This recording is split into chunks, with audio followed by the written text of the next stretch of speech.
Hey, what's up, everyone? Welcome to the Huddle, your weekly podcast where we come on here and try and learn you something and learn something at the same time, because It's that's your what we're here weekly for. playbook to help you Uh, find success in your flooring career. That's what it's for, bro. or any career, right? Yeah, any career. Pretty sure it applies. You replace flooring with something else and it'll apply. Business is business.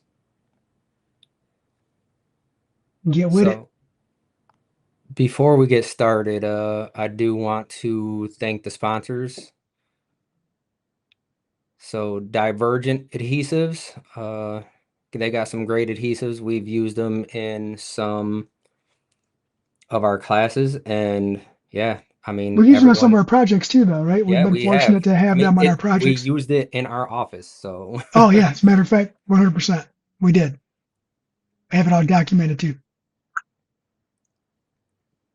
so Thank you, make Sonny. sure you're when you're looking for some adhesives, you check out Divergent Adhesives because they're amazing.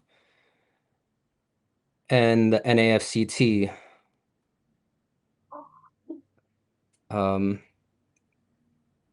you've been to a couple classes with the NAFCT. I Yeah. do mine, and then also the subfloor and substrate one, which that one is worth it if you have not tried it. I mean, just the science behind before anything goes on the floor is amazing. Well, let's look at the title of today's episode, right? And it kind of ties in with the NAFCT and what they do, right? They I don't want to say there was conflict or anything like that, right? Or avoiding conflict. It's just they're leaders in their respected industries, and they were willing to take the risk of creating conflict in order to get another training out there, another certification for installers. So it kind of ties right in, not directly, but it does tie in. Right. And I do want to apologize for being late. That's my fault. I was at a pre-bid and I rushed here. Like the highway was so backed up. I probably would have only taken like 15 minutes, but it was like 10 or 15 minutes longer than it should have been because of traffic. It's all good. We didn't even think you were going to be here. We were like, oh, Daniel usually does this. All right, let me see if we can figure this out. And then you just popped in. What's up? Like, oh, okay. We'll wait a couple minutes. It's what I do. So today's topic is when leadership avoids conflict, everyone pays for And it's it. true. I mean, it's having those tough conversations. If you listen to any business audiobook, there's a big focus on that in general is having those tough conversations and being able to just talk it out. And I think like it is tough because even with us, it's the approach, I think. It's well, you're right. It is the approach, right? Some people are more sensitive to certain subjects than others. Some people will always feel attacked rather than you building them up. But at the end of the day, you have to think about what's best overall, right? You don't, us as business owners, we don't always put the business first. We don't always put the the employees first. We for sure don't always put ourselves first.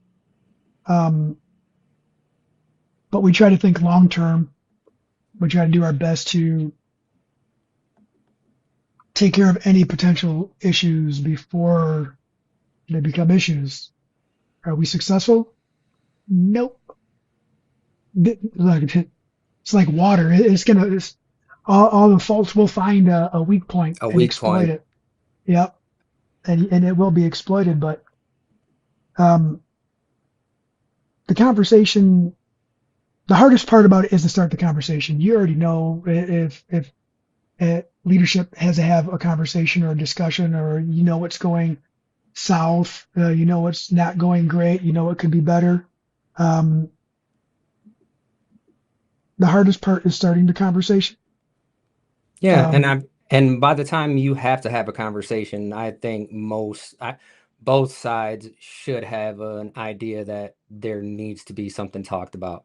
And the thing is that it just has to start on one side or the other. yeah, and well, let's break this down, Daniel. When we're talking leadership and avoiding conflict, let's start where we started, right? Let's start from an installer perspective as an employee or a sub. And we can go on from there because there's different perspectives that we're going to have to entertain through this whole thing. It's not just the top on the business side, right? Because there's many things there. And I'll start like when I was installing and I was just learning there. I think there was a lack of leadership when I started, and I just kind of assumed the role, but I didn't have a conversation about assuming it. I just said, all right, this needs to be done. Hey guys, do this. Hey, we need to do that. Can you do this? And it wasn't me trying to be a boss. It was just me trying to be organized and get things done, right? So that way I felt like we were doing what was best for that project that day, that week. And then it just kind of led into, all right, you're in charge. Um, but I never had the conversation with my leadership saying that what we were lacking. I just kind of filled that void, and then it became an expectation instead of a conversation. Um, but that's my start with it. That's my first example of learning how to have a conversation. That was me having a conversation with leadership versus leadership um, avoiding conflict by starting it. Um, Conflict could have been avoided though because I did ruffle some feathers in assuming that because I was the youngest person working with a bunch of 30 and 40-year olds. And I was 20, 20 years old, 18, 19, 20. It didn't really go over that well. And they was like, oh, you think you're just going to come in and be my boss? I don't want to be. Like, no, I don't want to be. I don't think you guys understand. Well, and that's where over the years too, we've come to realize that there's people that are meant for that role and people that just are not. Yeah, yeah. And it doesn't even matter if you were better than them or not at that point. You had the necessary skills in order to lead, so that's why you get put in these positions. yeah, everywhere I went. And I should have known, but everywhere I worked, I had a lot of jobs as a teenager. Let me just start. I worked every summer, every day, wherever. As soon as I could get a paycheck, hourly, I had a job ever since. So 12 years old on.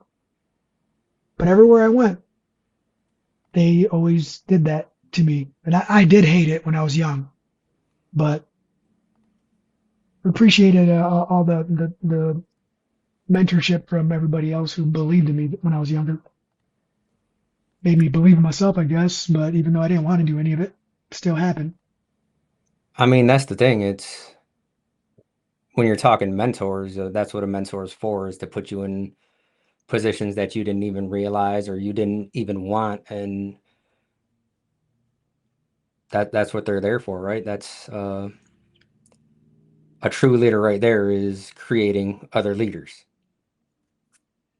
But isn't that what you want to do, right? Like to me, I think you want to do that. You want to have the hard conversations so that way people can think for themselves, solve for themselves, troubleshoot um, for themselves. That like I feel like that.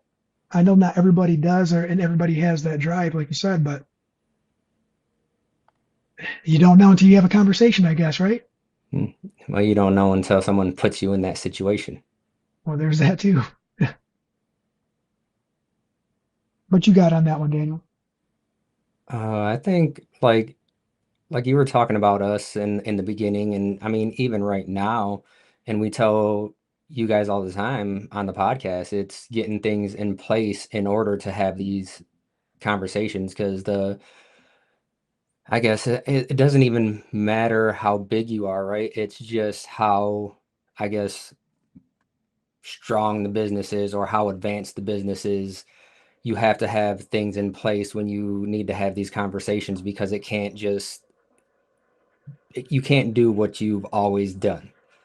And you and I Dude, have conflicting ideas about this all the time when it's, I know. I'm but still a you little can't old just, school. yeah, you can't just do things the way you've always done them because there's a process that has to happen and things have to be documented a certain way in order to make it right, make it, I guess, legal, I could In order say. to cover your bases, yeah, in order to cover your bases because of all the policies that are put into place by, your county, township, state, federal, like the that's a whole nother conversation. So I won't even get into it, but Yeah, I yeah, mean, you're yeah, we you're right. can do an entire podcast probably about like employee handbooks and policies, and that's probably would be a good podcast. Yeah, every state a little bit different, but every state deals with their own stuff. And you know what? That's a room full of leaders causing conflict too, right? That promotes growth. Um, I guess that is the benefit of it is those conversations that everyone avoids when they do have them. It is for the better, right? And sometimes it might seem for the worse, but it is for the better. Nobody likes to have the hard conversations and then everything dissolves, right? But it might build you, it might break you, but either way it goes, it puts everything in the places they're supposed to be and back on track, in my opinion, anyway. But it doesn't always happen that way right away. No, but it is. It's hard to have these conversations, and especially lately when you're not set up to have them yet. So you have to kind of scramble in order to get things set up, and then but you also don't want to put it off too long to where it's not relevant anymore, right? Yeah, and I think that's where I get all like, we gotta wait. Well, we gotta get this together. We have to have all this. Well, let's just do it right now. Old school. I don't know.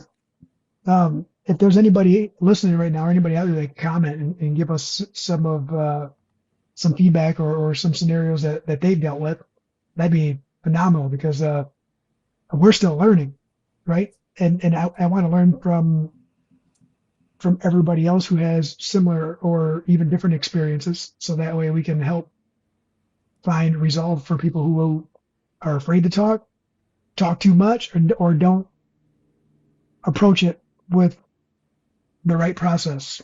Well, Rollins says that work is easy compared to sitting down your kids and having a talk. I guess depends on what it is, because I don't know, I don't really have an issue talking to my kids about stuff, but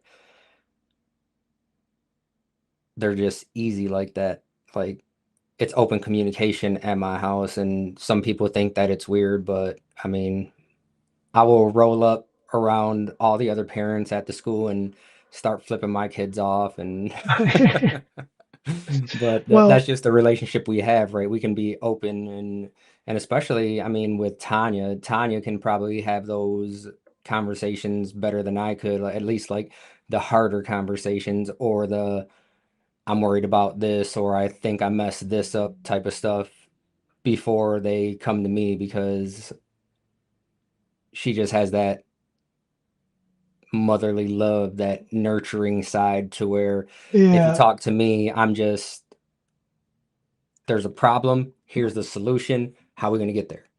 well that's in our nature, in the guy's nature, right, is to present solutions, right? Because when someone is presenting an issue, you want to help them solve it. Is I think it takes practice to be an open ear and to listen to absorb Yeah. it. And Um, you know, I can learn a lot from the way that she does things and I do. Um because even in these leadership books, that's what they talk a lot about too, is you kind of have to look at things like we talk about Simon Sinek a lot, right? And that's his whole thing, is looking at the other person and what's going on with them. And sometimes these hard conversations can become easier because you don't look at it like, why are you late every single day this week? Instead of, approaching it like that, it's, you've been late every single day this week. What's going on? Like, do you need to talk about something? And it's it's hard. It's hard and it's not at the same time in a leadership position, because sometimes you do get a little riled up, and that's why sometimes it's easier to push that off. And we get this from sports, right? The 24-hour rule is like, not gonna say anything right now because I know I'm gonna have an attitude. So I'm gonna put it off for a little bit so I can actually think about what's gonna come out of my mouth. Um, that sounds like a good plan. Sometimes it's hard for me to exercise that, right? And I guess it depends on how repetitive the issues are. Is it something you've already talked about a dozen times? Is it something you've only mentioned one time, um, or you haven't asked the right questions and found out what's going on, right? But I try to be. So apparently, I'm not an approachable person when it comes to some things, which I try to be, right? But just I like to use the details and the facts and not a lot of feeling, right? Like you were talking, like I know that that's a muscle, but I think they're already, in my opinion, people are already getting the conversation of the feelings from everyone else. Someone's got to be the tough love person. I do kind of feel like that's always been kind of my role. Um, And that's what you need. Like, you still need that pushback, right? Going back to the mentorship, it's mentors don't tell you what you want to hear. They tell you to yeah, what you what you need to need to hear. hear. Yeah, and I don't know, dude. I just can't be the one to tell people what they want to hear, but I can congratulate them and say, "Hey, thank you," and that, what they're giving me is valuable information, and we can have conversations like that. I don't mind any of that. It's just when you ask me a direct question, I try to be as direct with my answer as possible, and sometimes the answer isn't what they were fishing for. Right. Um, Rollins says about the kids, it says, "Oh, sure," in walks a guy taking your daughter out, and you have to talk to him. But my daughter plays softball, so a lot of so people probably won't get that reference, but uh, he's saying she might drive a Subaru later. That's all. Ashlyn says rainbows. um, I don't know about that. Like, so I've Roland, just so you know, like I do play conversations in my head before they happen, right? In my head, a lot of conversations, whether it's at work, at home, they go pretty good in my head, and I have multiple variations of that conversation. Um, but the reaction and the way someone is absorbing information um, kind of dictates how that conversation goes, whether it's personal at home or with the kids or at work. Um, the way that they want to react or feel they react, it kind of drives um, the energy of that conversation. And sometimes it's like, whoa, let's slow down. This is not right. Like, this is not where the conversation is supposed to go or how I envisioned it. Um, but if you're trying to have a conversation where you're already fed up with something and you're already upset because of all the negatives, it's easier for both parties to go into that type of energy. Um, I think it's a culture thing too. It's the same way, you raise your kids at home and you gotta foster that we can talk about anything type of deal. And it's the same thing in the business too, where it's that open door policy, right? It's like I I end every meeting that we have with, does anyone have anything else? Like it's open floor. Like I know I'm not perfect. What can I do better? Right? I'm not just talking about the wins or what's wrong with everyone else. It's like, what can I do better as leadership, and letting them know that if there's any issues on their end too, that they can come over and talk to us. Yeah. And this is where my old school thing kicks in, right? Like, yeah, what can we do better, you guys? If we want to be better for you guys, but don't let that conversation lead to where what can we do to provide for you without you really trying to help us too. Like, can't make it all one way, and that's where I have a hard time with some of the things that we do and help out with. It's always give, give, give, and I just don't like to feel like that. And that's where I start getting upset and having, because I can see it, and I've dealt with people like that my whole life. Um, Right. so, and it's just one of those things where I do probably get a little more animated in some of those meetings than I need to be, but sometimes people need to hear it. Like, dude, we're not your contingency. You're an adult. You should be able to get to and from. You should be Right. able to make your own phone calls. That's not necessarily a leadership thing, right? And I might be going off track with the conversation, but still the conversation that needs to be had so to avoid the conflict. It's, hey, I'm going through some things right now. This is where I'm at. This is where I know I'm going to have some struggles. Um, I just want to bring it up to you Jeremy guys. says more Taco Tuesdays, but Jeremy, you he's have too many Taco Tuesdays. no, you're right. It's conversations can't be led by, I need this, right? I feel like with some people, it's always like, I need this, I need this, I need this, and then you come back with them with something like, okay, well, you're telling me that you need this, but we've talked about these things already, and there's no production on your side. But every time you talk, you're like, need, and it's like, I can't be held liable for your choices that you've made.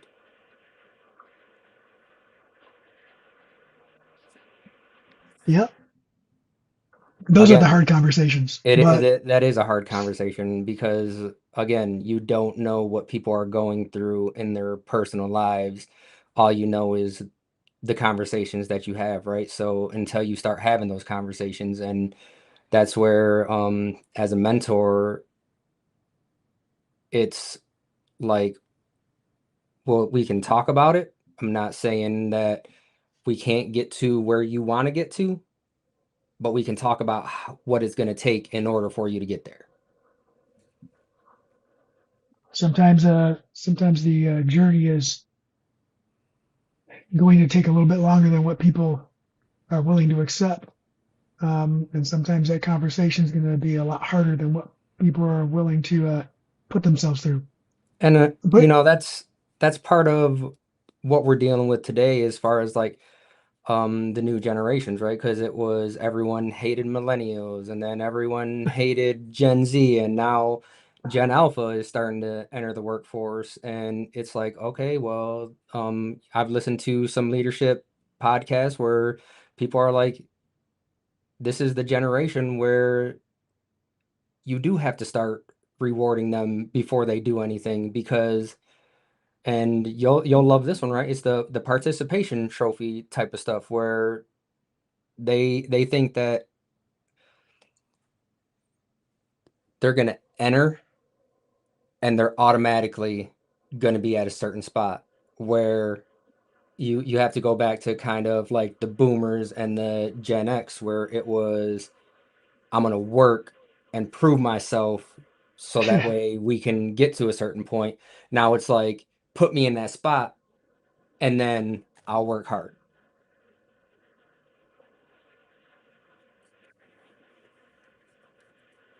This is me practicing being quiet about that stuff because it's not But I mean, it is. It's the world we live in, and it just it sucks because it's not just that generation that's doing it now. It's kind of it's bleeding trickling over. in everywhere. Yeah, it's bleeding over. Um, and I just look, I have these conversations with my son quite a bit, right? 13 years old, and I and when he was young, the conversations I have the hard conversations early on with him about it, and when he was younger, I just told him when he was asking me for things, Dad, can I have this? Can I have that? Can you buy me this? I'm like, well, hold on, dude. It's going about this all wrong. I said, you keep asking me for things, but you're not talking about what you're bringing to the table, right? And this is a little kid. Why don't you go do these things without me having to ask you, and then come and ask me? Make it hard for me to tell you no. Make it hard for me to tell you that you don't deserve that. And that little bastard, he does that. It makes it hard for me to tell him no for the things that he wants. Although the things that he wants compared to the things that are affordable are like, tell Dad, I really want this camera. How much is it? $2,000 for a camera? Dude, you can't even make it through 3 months without cracking the screen on your phone, bro. How are you gonna take it? Right. Right, and Jeremy So just says what we were just saying too. They expect the employer to cater to their needs and wants before they even prove they're worth it. And it's kind of what we've been dealing with. I mean, like not to poop on my friends list on Facebook, but I've seen way too many posts that have been um and it's typically always the same people. It's I need a job, who's hiring? but I And need then to they make come this much back money. with I need to make X amount of money per hour. And it's like, man, like you're looking at entry level positions. Like you think that just because you've been in the workforce in this spot for so long that you can transfer that over to anywhere, but that's just not the case. It's you don't make a lateral move unless it's the same industry, really, right? You Yeah. can't go from all right, I'm making, $20 an hour over here to all right, I want to start with you guys, but I need to make more than I was already making when I was To at make up that for the job time I haven't for been working. Yeah. yeah. Yeah. That's well, got to be realistic, and that's where those conversations though are easier. The harder conversations are easier up front before you create a history, right? Um, because if you create a history without expectations, then those harder conversations become extremely hard. Yeah, Jorge Um, says you gotta start all over, and it's just people again. That's one of the, and it's not even an employee at this point, right? It's just someone that is looking for a job, but it's still a hard conversation. And I've had to tell guys that have came in here and asked um for work. They're like you better be a star child to better pay to get better pay. to get better pay. Yeah. Um, But I mean, there's been guys that have come in here and they're like, looking for a job, and I'm like, well, what are you looking for? Are you looking for, employment, or are you looking to be a contractor? And a majority of the time, they're done with trying to find their own work, so they're like, I'm looking for employment, and I'm like, all right, well, what do you have? What do you have experience in? Everything. That's what everyone says. Everything. Okay, so you can do this? Oh no, I've never done that. Okay, but you can do this? No, I don't do that either. Okay, so you can't do everything. Well, how much are you looking to make? And then they base it based on working for themselves for all those years, and they mhm, put the same number on the paper as they were making for themselves. And it's like that's where you can really tell when someone was not necessarily a business owner, even though they may have owned their own business. mhm. They were just had that job, right? They owned a job, and they're trying to transfer all that over when in reality it's, man, look at just the expenses in general. Oh, dude, they're going through the roof. I mean, it's hard, right? And going back and saying I want this much money an hour to knowing what we pay per hour to match to have an employee, like, man, I wasn't that greedy at all. You know what I mean? But the way people are approaching now, like, it's like kind of hurts. Like, damn, did I didn't value myself. You know, I had this conversation with Emilio earlier today, right before he left to football. He was like, "Hey, since I'm helping, how much am I getting paid an hour?" I'm like, "Why are you asking me? Why?" I said, "Better go ask your other uncle." And he was like, "Well, I don't know how much I'm getting paid." I'm like, "Well, how much are you worth? Like, what can you do right now? How much are you worth?" He was like, "I don't know. I don't know how to do any of this." I said, "So you don't have a value yet?" I said, "Well, then you're at least making minimum wage." He just looked at me. I said, "How about you figure out what you're worth, and then ask that question, right?" Like, he's like, Right? "Okay." And Jorge says like, "Here, young man, try this table saw. You know how to do it. Getting paid good, baby." yeah, and I said, "Well, maybe you're worth." I said, "Would you like to make $100 a week?" He was like, "Yeah." I said, "Okay, so if I pay you $20 an hour, but you're only worth 5 hours a week to me, is that your value?" He was like, "No, I want to work more than that." I said, "You want to work more than $20 an hour or more than $100 a week?" He was like, "I don't know. I don't know how to answer that." I'm like, "Find out your value, and then we'll have a conversation. You'll know. By the end of the week, he'll have an idea of what they're doing and if they're making good progress. They're not dumb, but he's also my nephew, and I won't lie to him, and I won't. I just want him to come to me with his information and his perception, right? Because if I start planting those seeds, then that's what he's going to come back with, the stuff that Right. I gave him to tell me. I just want him to tell me himself. Jeremy says, pull out the box and make them prove it. And we've actually talked to someone that said that this is what they do, and they will actually pay the person if they install it right. They were like, all right, go out here and show me what you can do. And then once they're done, they get paid for their time that day, um, and come on as an employee. But the issue is that people just don't show up to keep on doing it. Like, you can be like, all right, come back tomorrow and install this box right here. And to get someone, even when he says I'll compensate you for your time, they just don't show back up. Jeremy, I paid your son to bag my leaves. He missed a lot of spots.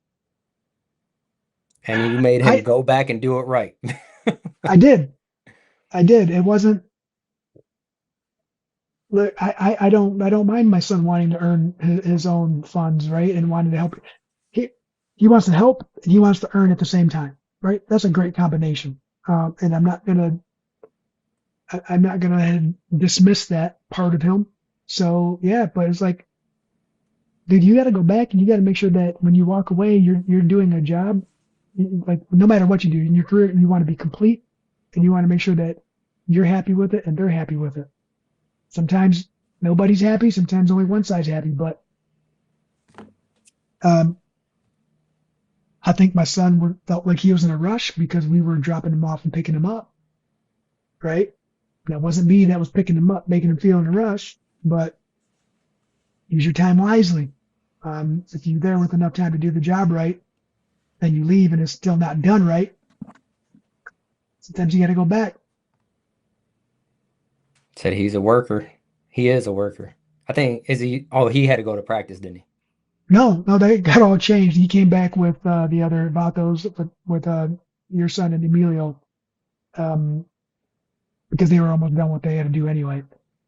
And he would have been at the separate building all by himself. Let's start at how good can you scrub our facility toilets? The crazy thing is we I can had to scrub have 'em a pretty good, bro. conversation with our employees about that because it's like, who do you think cleans this toilet, man? You think it just magically gets cleaned? No, if I'm gonna make a mess, I'm gonna clean after myself. You should do the same thing. As a joint effort to keep the office clean, right? To keep the warehouse organized is a joint effort. Sometimes, sometimes you got to have that conversation about doing your part. Crap, like our mother helps take care of the warehouse, right? Like the warehouse is a lot bigger than what we're used to having, and she'll put on there and put pictures. Who put this here? That's not where it goes. I need you to put that back.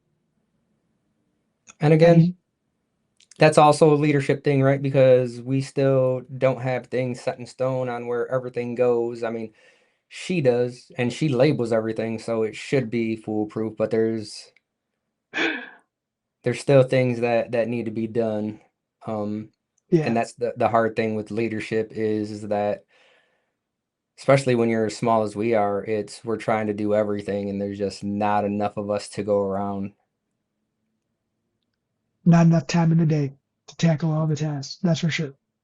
Trying to And find balance.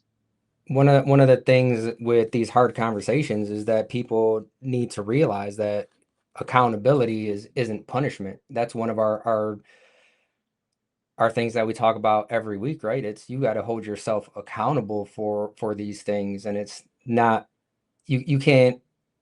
And we combated this for a long time, where something happens on a job site, and it's always, well, this person this or this person that, or uh, I told this person that they were supposed to do it, and it's like, okay, well, did you go check on it? No. It's like, well, that's the thing, man. It's like it's someone has to hold that, right? It's someone's job already. And if they tell someone else to do it, doesn't mean that it's not their job to make sure that it's not that it's done. Yeah, that's those are some of the those conversations, right? That avoid the conflict. Like, hey, I am giving this is your task list. If you delegate some of this list, you're still responsible for it, right? Like this is There, someone yours, someone still owns that. right? This is yours. I'm giving it to you. How you separate it is on you, but you're still responsible for it at the end of the day, right? List out, list in. It's still got to filter through the same main point of contact, and you can't be like, well, I gave them those three things to do. Like you said, not my fault they Yeah. didn't do their job. Well, but your job And was to make sure everything on that list was done, so you're not doing yours either. yeah, and when when I was running cruises, the same thing. I was running, big jobs, and it's like, all right, well, at the end of the day, I'm gonna walk through and make sure everything is good. And if it's not, and that's where people probably hated me because I don't care what time it is. Hey, this was supposed to be done. It ain't done right. Bust the tools back out. I don't care if they're on the van. Dude, you just remind me about what people used to say, and Jeremy might be able to attest to this, that at the end of the day, if they didn't put the tools back in the right spot, Oh yeah. I was emptying the van. Nope, everything out. Oh, but I got it. I don't care. You should have put it back in the right spot, bro. Everything out. That doesn't happen anymore. I can tell you that just by looking into vans. Right. But And that's the thing too, is that the more and more you have these conversations, the easier they get to. Um, it's not just I put it in terms of like sometimes people are like they see a phone call come through and they're like, oh man, like maybe it's a job that you just did, and the GC dude, or the homeowner's calling you, and it's like, oh man, I don't even want to answer that right now because it's going to be an issue.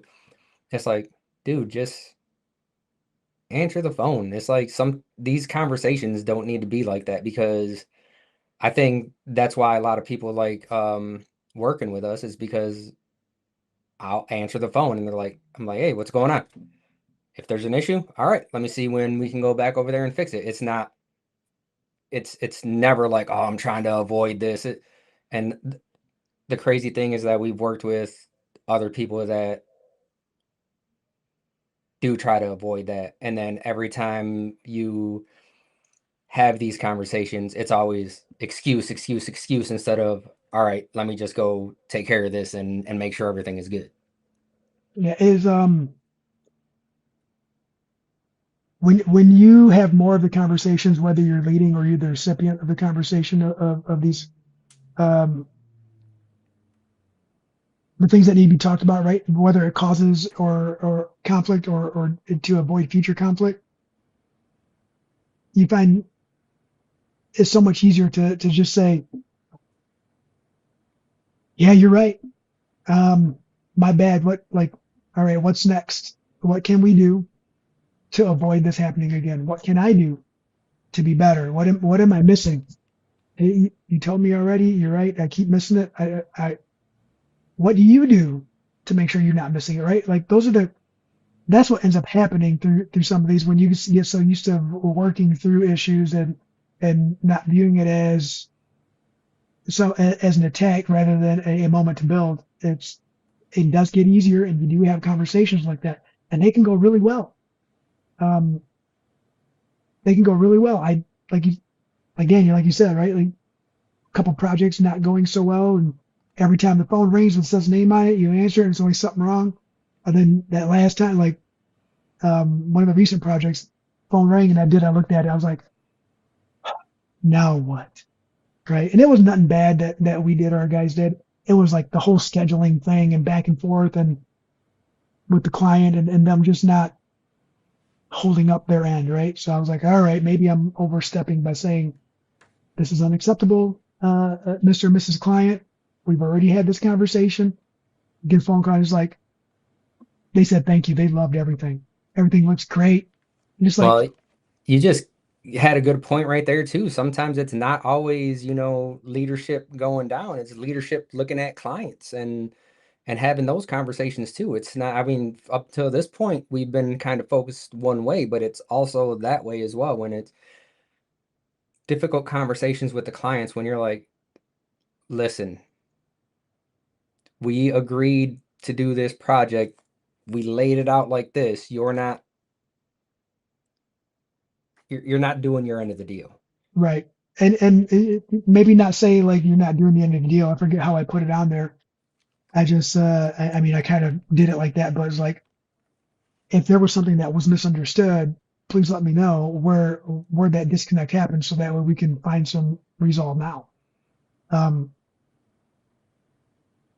I'm not always the best with words and not always the best with trying to be nice about an approach, but pretty good at throwing it in there. Like, look, boom, this is everything on the table, and then reeling it back in with let's move forward together and find some resolve. Right. Where are you at? This is where I'm at. Where are you at? Like And then we're meet in we're the problem middle. solvers. Let's solve this problem. Yeah. And sometimes it works out like that. Sometimes it don't. Sometimes you just have the look. I avoided some conflict. I'm just gonna say it. Last week, I walked away from a small project, not something that I don't even know if I've ever really done that. But there was a I went through a lot of steps with this lady to get all the ducks in a row and said this is our process. And then soon as she said, okay, yeah, let's go. Like It within was downhill from hours, there. how come you're not here yet? How come when are you gonna come over? Where are you at? And then there's like, This was a podcast that we did a few weeks ago with saying no to these kind of yeah, and things. you know what? Yes, you're right. It was shortly after that, and I didn't think I was gonna have to exercise that muscle that quick, but Jeremy I says you have to also be able to talk to people and communicate. Project managers, job bosses, homeowners, all it takes is one bad conversation to offend someone or rub them the wrong way, which can relate to less jobs in the future. yep, yep. Or it takes the wrong person in the crew to be the point of contact. Um, And I think that that's where me and this lady had some disconnect, right? Like she needed something done pretty quick. I was willing to help her out, but she just didn't understand that when she approved There's a it, I had to, process. yeah, when she approved it, I had to find the time in the schedule that allows. But I was going to get to it as soon as possible. She thought if she approved it at 9 p.m. the night before, You'll be there at 7 a.m. tomorrow. yeah, and this was like, hold on, like, no, like, so I had to call her and talk to her, and I was like, she's like, you said you'd be here by 9. I was like, no, no. And we talked and said that when I find a day, I can wait until 9 a.m. to give you time to get your day started. Well, that's not what you said. I'm like, it literally says it right here too in the email.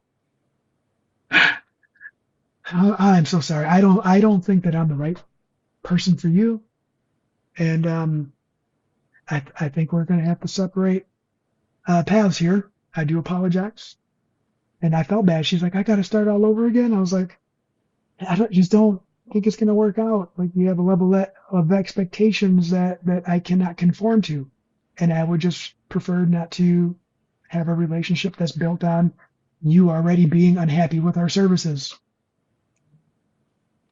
Yeah. So she was taking out on me that her bad experiences with the other installers is what it was.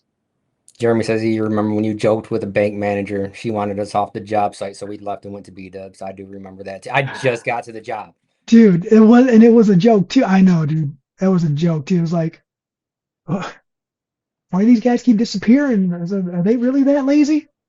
Like every time all they had to do was move stuff in front of us. They went to another project, came back. Um, Somebody didn't like that joke, even though they laughed at it.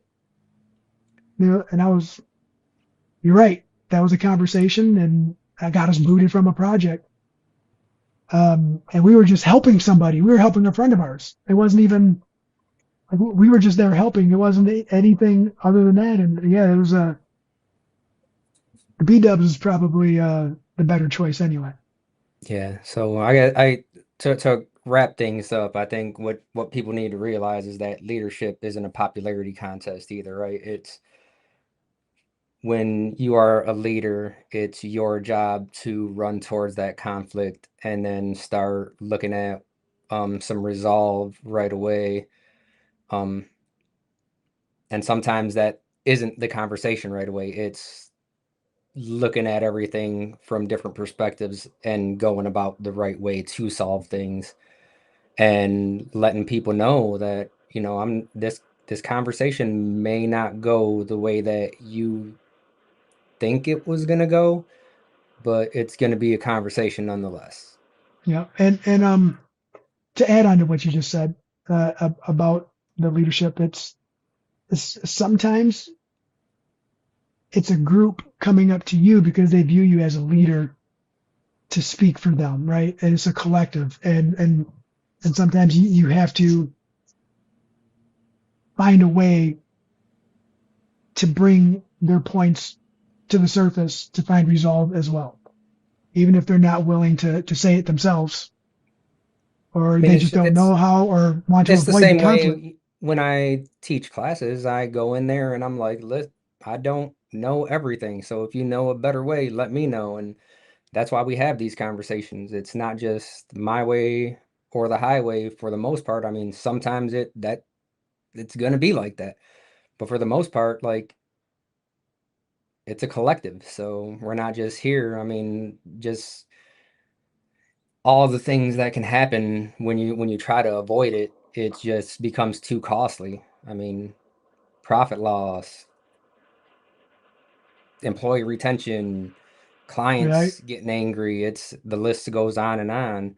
And that's why, everyone should be looking into a trade tap for training because the more professional you can make yourself, the better off you're going to be in the long run too. And prepare yourselves for I want to think that everyone who starts in a trade is looking eventually for a leadership position. And, we talk about all the time how that's really some people, will, just stay in a position because that's all they're ever meant to do. But if you strive for that leadership position, that's what you need to do, and just learn from all of our mistakes that we talk about on here, um, so you can be ready for these conversations when they come up. And if you're a rip the band-aid off type of person, don't change for anybody, but put some thought into which direction you're ripping that band-aid. That's really all I can say is put some thought into it. But we appreciate you guys. Thanks for joining us this week, and we'll see you guys next week. Don't forget to like and subscribe. Boom, Subscribe boom. and thumbs down everything. Whatever. Engagement's engagement, right? Let us know what we can do better. Again, that's what we're here for. Yep. So we appreciate everyone joining us. We'll see you guys next week. Thank you.